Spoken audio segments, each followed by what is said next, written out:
Yes, and welcome. We are going to do what is this, our third or fourth office hours? Hopefully you've been able to join us for office hours before this, but during office hours, the plan is an interactive training that you participate in, we participate in. What we do is we will present a topic or a process briefly, and then afterwards open it up so that you can ask questions. We do record these sessions, and so that we ask that you please keep your computer on mute and keep your camera off so that we don't have to mess around with releases and things like that. We're recording with the intent of posting a video, a recorded session of these trainings for later. Once we're done with the presentation, we'll open it up. You can once we turn off the recording, we'll open it up and you can speak to us verbally or chat things in the chat or whatever. In order to mute or turn off your video, the taskbar at the top of your screen should look like what's on the screen now with a slash through the microphone and the video camera. That indicates that you are muted and the camera is off. And just to the left of these icons, it doesn't show on our little picture here, but there's a thing, it looks like a comic thought bubble, and that's what we use for chat. And you don't have to hold your comments or questions while we're talking. Go ahead and enter them in the chat. Just did. So with that, I guess I didn't introduce myself. Maybe I should start there. I'm Sally Allman. I'm here with Maria Schaff. We're with the Office of Vital Records at the Department of Health, and I am going to hand it over to you, Maria. Thanks, Sally. And again, I am Maria Schaff, field rep. We're a team of two, and I couldn't do it without my colleague, Sally. So good morning, everyone. Welcome, friends. Today, we're going to talk about amending a death record. Let's get started. So today's focus, Rule 4601.26100, is all about death record amendments. Statute 144.226, Subdivision 1C, refers to the statutory amendment fee of $40. Now, Statute 144.212 is basically a list of the terms and their definitions, so kind of a glossary. So, death record amendments are changes or additions to demographic and or legal information on a death record after issuance of a certificate or 1 year or more after the death. An application and amendment fee of $40 is required to amend any record. So, who can amend a death record? Anyone. This is another stumper. Yes, anyone can request an amendment to a death record. We're not saying that they always can or have a legal right to do that. However, anyone is able to request the amendment. There will be documentation required to support that amendment to the death record, and this also limits the number of people who would have a legal right to change those records.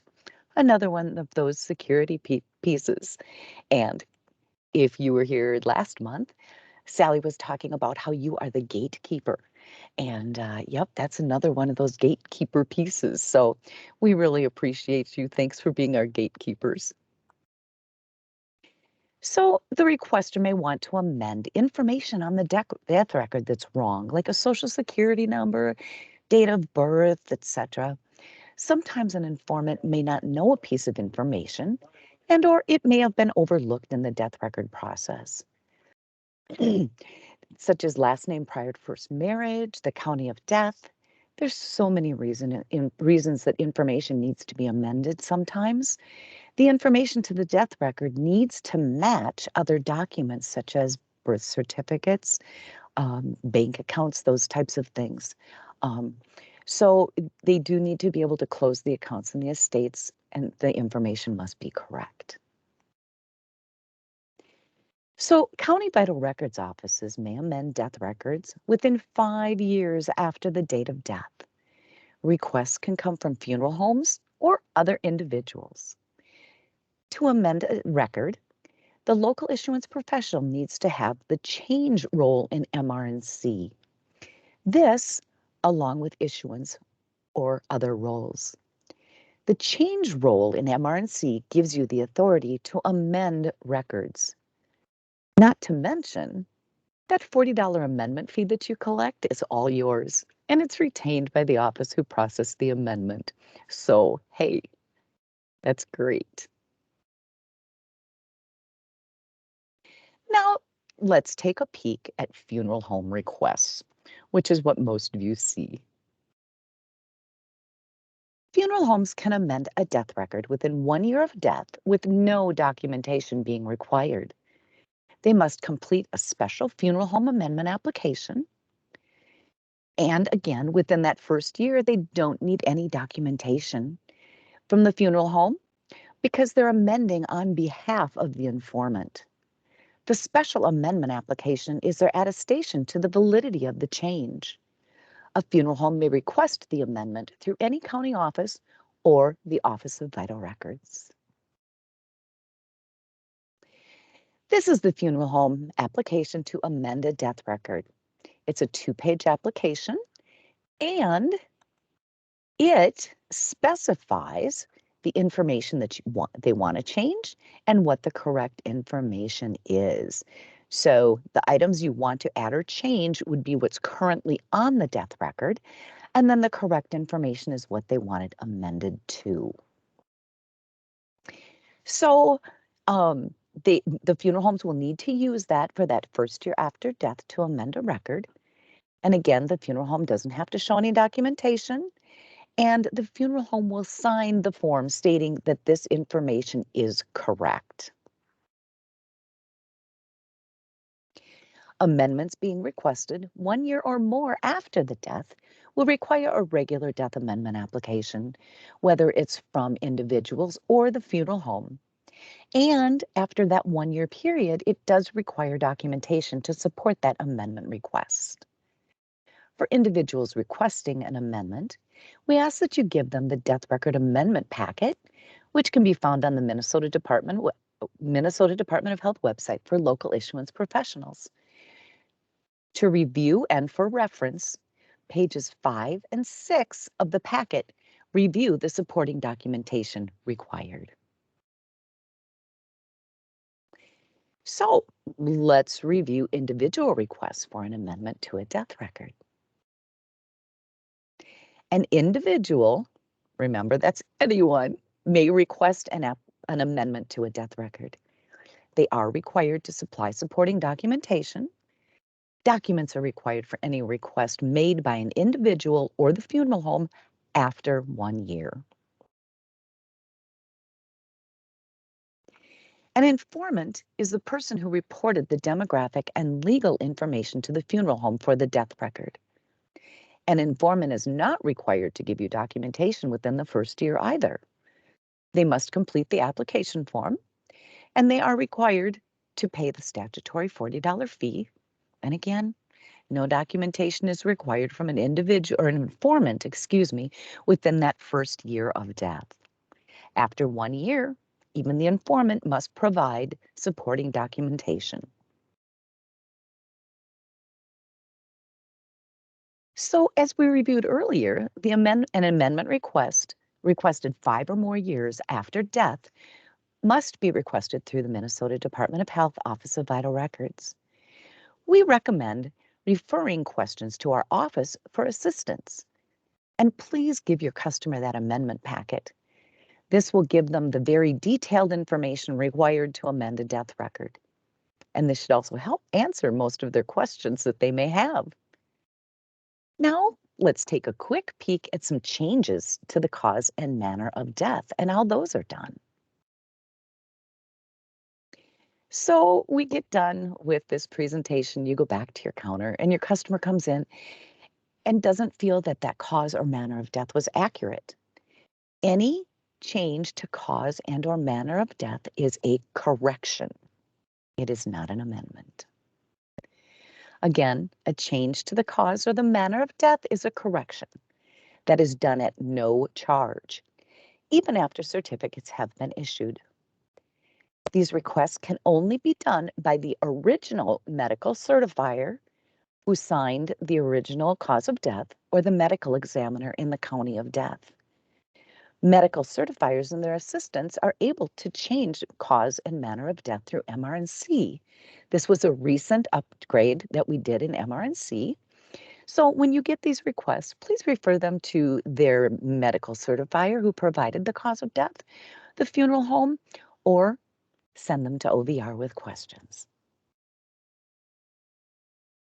So we're going to kind of go over a certificate exchange. This is out of the scope of amendments. However, death records have been corrected for the cause or manner of death may be exchanged. This is a one-to-one exchange. For example, if the family ordered 10 certificates and they've already distributed 2 of them, they can only exchange the number of certificates returned. So they're able to exchange the other 8 certificates. Just a quick reminder, though, that an exchange is an exchange. This requires that the funeral home or the requester bring you the certificates, and then your office can reissue them. It's not the funeral home making a request through MRNC, and then later they bring you those incorrect certificates. So enough about that. Now let's get to the nuts and bolts of amending a death record. So OVR reviews the amendment and approves or disapproves the request. There are multiple data elements in the amendment process.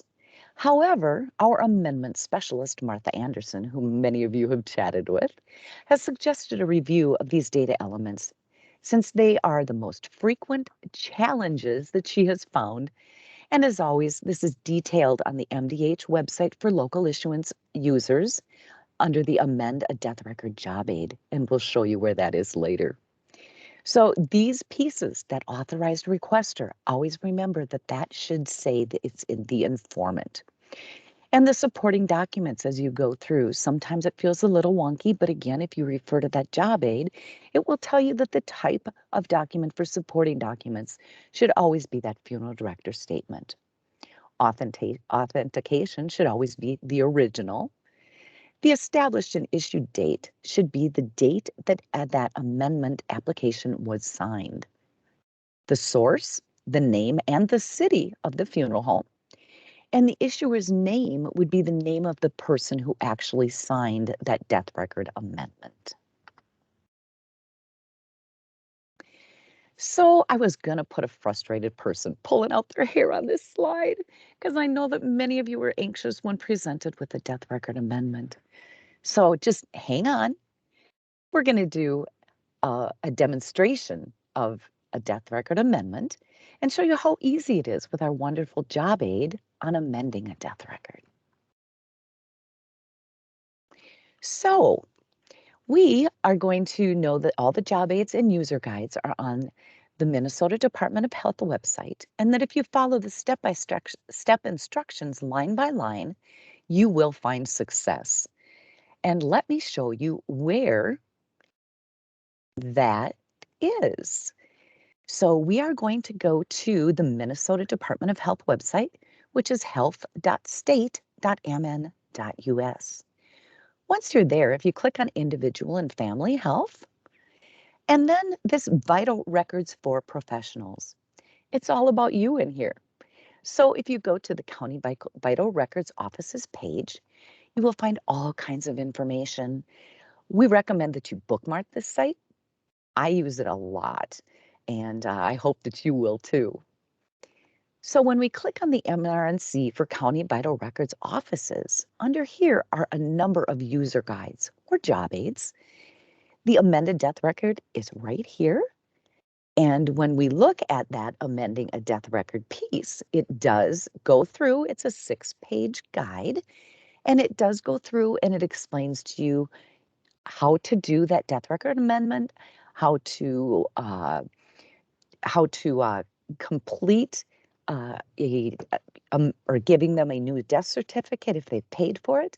Also, right here on page 3, it does show those required pieces of documentation.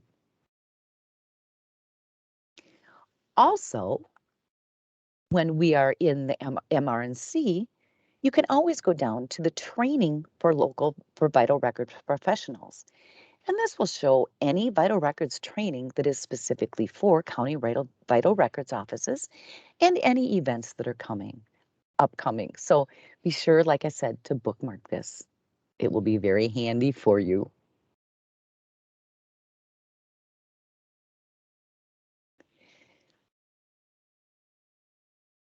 So again, here's the job aid to amend a death record. As I said, it's 5 pages and it's very detailed on how to amend that death record, especially when adding supporting documentation. And as I just showed you, page 3 shows that information. So now I'm going to log into our train system and amend a death record. Please refer to your job aid for detailed instructions. And as I said before, if we follow them line by line, we will successfully complete this. So I am in our training. I'm not in production. We are in the train. So I am going to sign in.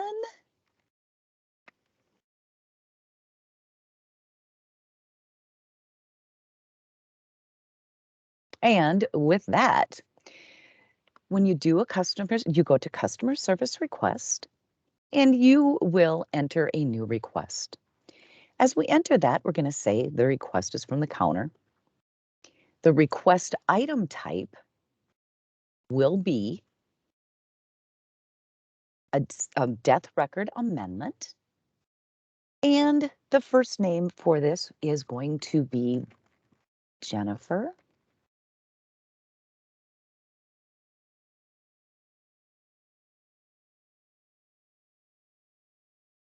And it's Burnsville.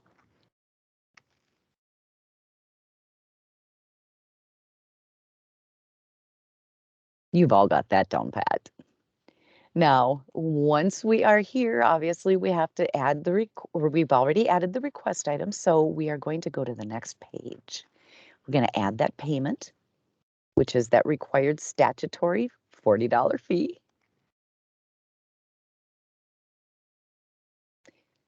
And we will save and go to the next page. Now we need to search the death records so that we can know which record we are going to be amending. And I actually looked it up earlier. And so I can look it up by either the name or the state file number. And I happen to have the state file number handy. And this is correct. It's for Maddie May Monarch. So we're going to select that death record as the death record that we want to amend. We come to the authorized requester. And that should always be the informant. Now, when we go to add supporting documentation, we want to remember that the type is always the informant. I'm sorry, the type is the funeral director's statement, excuse me. And we don't need to worry about the document number. The authentication will be original. And the established date will be the date that that amendment was signed. So we're going to say that they brought it in on Valentine's Day. Or they signed it, excuse me. And again, the source is the name of the funeral home. So we'll say Mon Funeral Home, and then we have to put the city in there too. So we'll say Rochester. And the issuer's name would be M. Mon, because we are going to put the name of the person who signed that amendment application. And then we'll save that. Oops. All right. Issuer's name, sorry. You It's cannot the use period. that. Exactly. All right.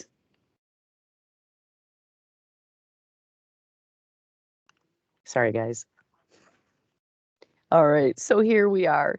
Now we are at the end, and we will say send for fulfillment. And when we send for fulfillment and we click on the fulfill button, it is going to take us to that death record. Now, what the request was from the funeral home was Maddie's last name prior to first marriage was not Caterpillar. It was actually Worm. So we're going to make that change here, and then we will continue. And since that is the only change that we have to make, we can cheat and go all the way to the finalized filing. Once we get here, you will see that it's going to show that deceased's maiden name was Caterpillar, and the new value is Worm. They're going to verify the documentation that you used, which was that funeral director statement. So we'll click on that, and then we're going to send that amendment for approval. And there you go. So as we go through here, the death amendments are reviewed morning, noon-ish, and mid-afternoon. Once the record's been approved, you can issue certificates if they were ordered. One customer service request is all we need. This is very important, and it happens frequently.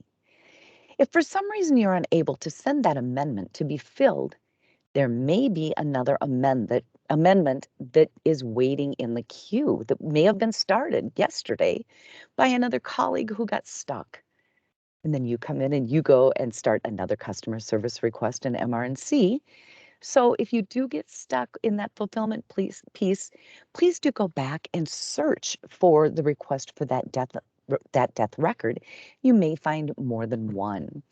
If there's more than one open, what we need you to do is to go back in and manually close any open requests until there's only one. Preferably, that would be the most current one that you had started. Then you can go back to that request, send for fulfillment, and correct the record, and then send it for approval. So let's review what we've talked about today and the resources that are available to you, our local vital records professionals. Again, amendments can come from the funeral home or individuals. Follow the amended death record instructions line by line, and you will be able to successfully complete the amendment process. And remember that if you get hung up, look to see if another request has been started. Still having problems? Call the help desk. They will be able to help you or find someone who can. Again, the help desk phone number, 651-201-5970. The email is health.vitalrecords@state.mn.us. And as always, remember the MDH website for local issuance office professionals. Our next office hours will be Wednesday, March 16th at 8:30 a.m. And Sally will be demonstrating security paper management. So how are we doing? To help make these sessions in Vital Records for local issuance offices, here is where you will be able to make comments, suggestions, and recommendations. We encourage you to give us any information that will help us with further trainings and opportunities and allow us to continually make these and other trainings work for you. So, Homeless Youth Certificates update. We chatted last month about the homeless youth certificates, and we kind of had a question that we could not answer. However, leadership was able to help us with it. So we just wanted to revisit it for a moment. We talked about agencies who are assisting the homeless individual and possibly they do not have a work badge. So the alternative and another option for the assisting agency's badge would be, it does not necessarily need to be a badge, but they could send a note on their company letterhead or their facility letterhead stating that they are employed with that facility. And again, if you need to, you can authenticate that by calling them. So we would like to thank you for your attention and all the important work you do. We know it's been a tough couple years, and we just want you to know that we appreciate you. So now let's see what questions we have, and if anybody has those, would you please type them in the chat and we can review them with you. Maria, we did have a couple of questions while you were speaking. There was a question if a funeral home can also request death certificates at the same time they're requesting an amendment, even if it's been more than 180 days since the death of the subject of the record. No, they cannot. The funeral home is allowed to issue certificates within 180 days. So if that family came in, the funeral home helped them with the amendment, we recommend that the funeral home assists the family to fill out the death certificate application. And then there was a question about the authorized requester and the informant. Kind of went back and forth on that. I think I misunderstood the question, but what we were trying to get at is on the first page of the customer service request, go ahead and enter that like normal. When you get to the second page where there's that drop-down menu that for the authorized requester, you want to select informant. And that's all I was trying to say. Kind of think I led you astray in in my response, but that's what we meant. Great, thanks, And Sal. another question. After processing a death amendment, does the funeral home have to request a new certificate as if it was a new request? The funeral home, as stated in the job aid, will show you exactly how to add the request for certificates as long as it's 180 days or less for the funeral home as well. So you will just add another line item in the request type as death certificates or certified death certificates, and the type. And then once that record has been amended, then you will be able to go in and complete processing those death certificates with the correct information for the family or the funeral home. I'm typing out the answer to this one. Is the funeral home required to use the most current amendment form? I have one funeral home that sometimes just writes on a sheet of paper what they want corrected and notarize that. They need to be using the special amendment application. The one that's especially for funeral homes. Yes, the funeral home amendment application, which is the special amendment application that they can use within the first year without documentation. So if they're coming in with a piece of paper, you can very easily send them back or request that they go to the Minnesota Department of Health website that's specifically for funeral directors, and they will find the amendment application there. And yes, they are required to complete it completely.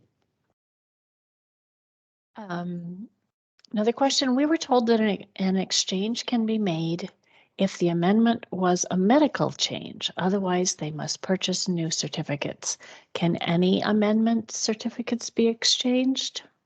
Only when it is to the cause or manner of death. Those can be exchanged. If it is a demographic or a legal piece, that requires someone to pay for new certificates. They are not exchangeable. Unless it was a mistake that happened by OVR, but that wouldn't happen with death requests, so ignore that, please. Sorry. If a Sal's funeral not the home, only one trying to steer you wrong. Sorry. I'm trying to type and read these things at the same time and flunking, so sorry, everybody. If a funeral home makes an electronic request for cause of death certificates within 180 days, but cause of death is pending past that time, can we still print them when it is ready? You would be able to, yes, because the application was made prior to the 180 days. So normally you would put it in customer service, it would sit there until those certificates were ready. And if it happened on 185, would still allow you to be able to do that because the request was entered prior to that time.